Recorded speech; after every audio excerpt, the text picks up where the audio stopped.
September 2012. The South Korean government handed Samsung a contract for the Mapo Bridge. But it had nothing to do with technology, innovation, or infrastructure. It was something far more human. Their mission: to stop people from jumping off the bridge and ending their lives. From the outside, it looks like a cultural powerhouse. K-pop idols are global heartthrobs. Parasite made history as the first non-English film to win Best Picture at the Oscars. Gangnam Style was the first video to hit 1 billion views on YouTube. And who could forget the global obsession with Squid Game? But behind the spotlight, there's a darker truth. South Korea holds the tragic title of suicide capital. It's also the plastic surgery capital of the world. A place where people line up for garlic injections, high-dose vitamin drips, just to keep going through brutal 16-hour workdays. A country where 90% of the startups fail and 70% of the workers are burned out. Welcome to Sleuthing Scams. And today, we'll be discussing why South Korea is a scam. It takes a lot of effort, time, and above all, heart to make these videos for you. Kindly hit that subscribe button. June 10th, 2012. Sulli, along with her K-pop girl band FX, released their biggest track called Electric Shock. The song was a massive hit, both domestically and internationally, quickly topping the Gaon digital chart and becoming a defining moment in FX's career.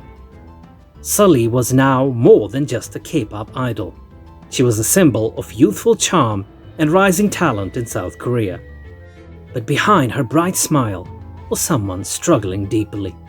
After some time, she decided to leave the group at its peak to do what mattered the most to her: mental health. She became more outspoken, using her platform to talk about mental health, the crushing weight of public expectations, and the unrealistic beauty standards deeply rooted in South Korean culture. She challenged the norms, refusing to wear a bra in public, openly speaking about depression, and pushing back against online hate. But instead of support, she was met with relentless cyberbullying. For being honest, for being different, for simply being human. In October 2019, Sulli took her own life. A former member of the K-pop girl band FX was found dead Monday afternoon. Just 25. Police are working on the assumption that he took her own life. Her death shook the nation and exposed the dangerous cost of silence, stigma, and the unrelenting demand for perfection. From the outside, it looks perfect, but step inside the culture and the cracks begin to show. South Korea's culture revolves around performance, pressure, and perfection. The work hours are brutal. Employees often stay in the office long after their shifts officially end. Not because there's more work to do, but because leaving early is frowned upon. There's even a term for it: gapjil, the power dynamic where superiors expect blind obedience and questioning authority is dangerous. For students, the grind begins early. From elementary school to high school, they're buried under a mountain of homework, private academies, and constant tests. A typical teenager may attend school from morning to late afternoon, cram in evening classes at a hagwon until midnight, and repeat the cycle the next day. All of this for a shot at a good university, which then leads to another race, the job hunt.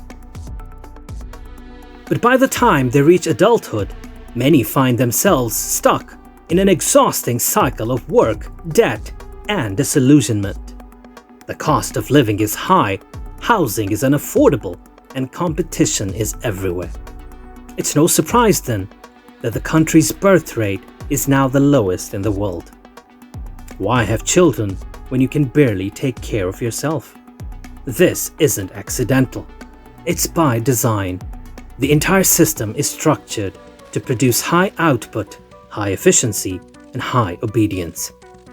You're trained to be a cog in the machine, polite, productive, and permanently exhausted. And behind that machine are the real puppeteers, the Chaebols. These are massive family-run conglomerates like Samsung, Hyundai, and LG. Companies so powerful that they've blurred the line between business and government.